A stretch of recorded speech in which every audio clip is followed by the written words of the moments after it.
pretty one, Ulysses.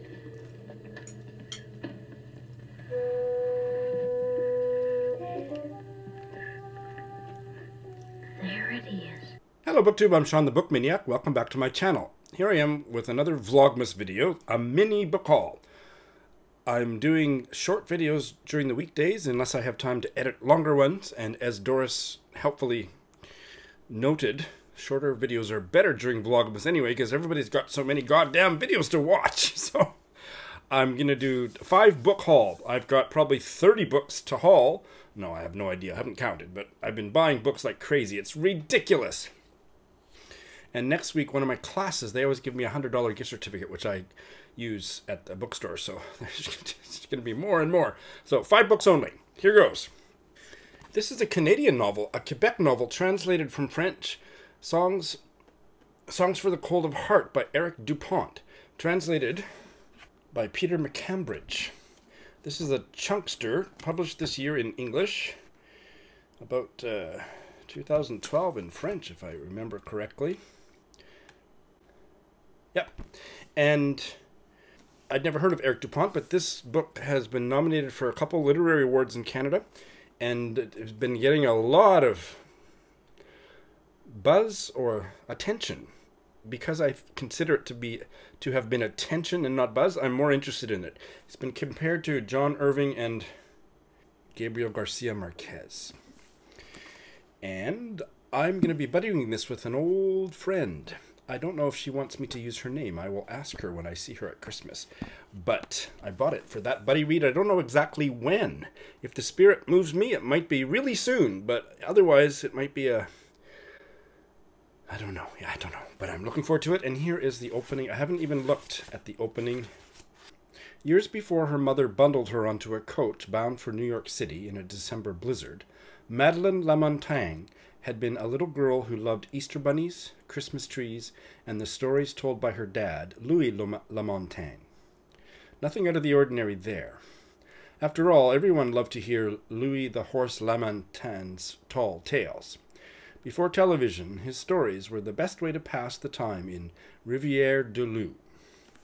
I'm not sure I pronounced all those French words correctly, but anyway, that's how the novel opens, and I am looking forward to diving in. This is a novella I thought I might just squeeze into my novellas in November last month, and thank God I didn't attempt it because I almost committed suicide by overreading last month. One Fine Day by Molly Panter Downs. I think I might have heard about this writer on Anja's channel. I can't remember, but it was on my Amazon wish list, and I decided to order it, and I didn't get to it. Set in the summer of 1946. Published in 1947, and who was this writer? Molly Panter Downs. What a lovely... How doesn't English names don't get much more English than that. Born in London in 1906. Died in 1977. Wrote a bunch of fiction and non-fiction. New to me writer. The opening line or first few sentences doesn't jump out at me, so I won't bother reading it, but I'm looking forward to giving this a try and probably won't wait until next November. I decided to pick up a paper copy of Milkman by Anna Burns. I believe I have the audiobook available to me on Scribd.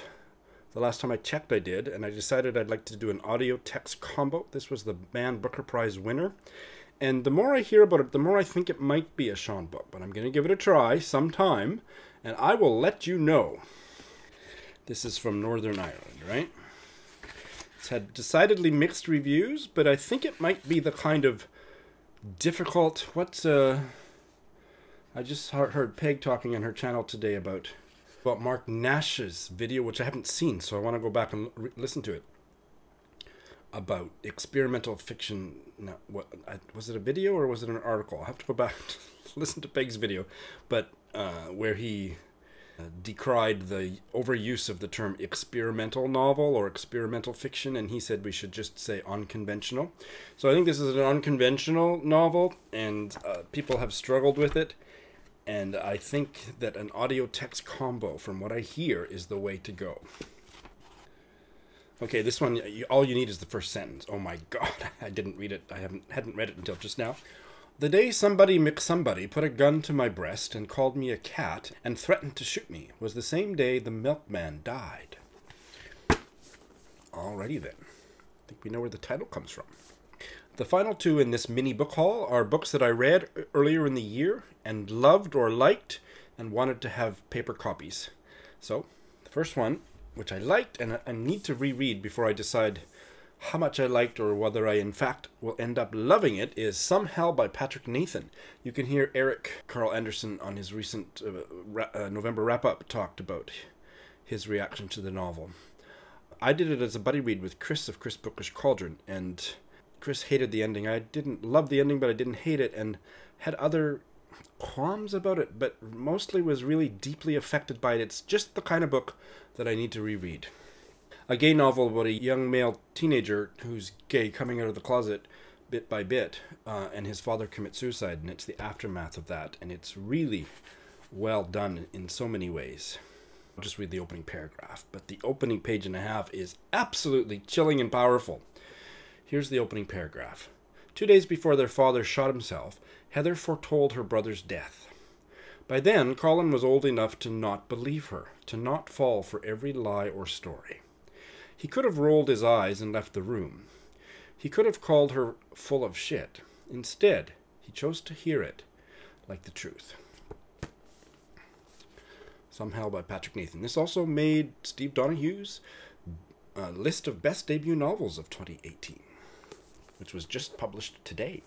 And finally, the novel After the Parade by Laurie Ostland. That's got quite a glare on it, which I read as an ebook very early this year, and loved in a 5-star way, and I have a full review on it. This was published in 2015, and it's just the kind of novel that I wanted to have the paper copy. The softcover edition with this illustration is what I wanted, and I will reread it someday. It deeply affected me. And I've only been talking for 9 minutes, and it's going to be edited shorter, so I'll read you the opening paragraph, which I haven't looked at since I first read it almost a year ago. Aaron had gotten a late start. Some mix-up at the U-Haul office that nobody seemed qualified to fix. So it was early afternoon when he finally began loading the truck, nearly 8 when he finished. He wanted to drive away right then, but could not imagine setting out so late. It was enough that the truck sat in the driveway, packed, declaring his intention.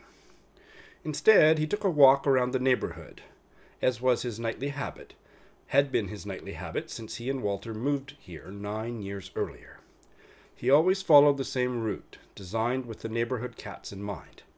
He knew where they all lived, had made up names for each of them. Falstaff and Serial Mum, Puffin and Owen Meany. And when he called to them using these names, they stood up from wherever they were hiding and ran down to the sidewalk to greet him. That's a beautiful opening paragraph, and it's not a spoiler because it happens in the first few pages and it's on the back cover, but this is his last night living with his partner of his lover of 15 years or something before he leaves him and moves to another city. And so that's a really poignant opening. Love that. Maybe just one more quick little tangent of 90 seconds or less. Yeah, I do that. When I read a book, either on audio or by ebook, if I really loved it, I tend to buy the physical copy. And I notice that I'm even starting to I'm actually moving away from doing very much on ebook, unless it's on Scribd. When I don't have to pay for it, I pay $10 a month and it's available to me. I am now going more and more often for buying the hard copy, the physical copy, from the get-go. And I'm not sure why. I know part of it is BookTube, and it's just more something to have the physical copy to hold up. And I hope that's not my main motivation, but I am kind of moving back. I'm moving away from ebooks, I noticed this year. Kenji is maybe going to put a gun to my head and say, you have to go back to Kindle because our apartment is going to be overrun by bookshelves sooner rather than later. Anyway, that's my little mini haul. Thanks for watching.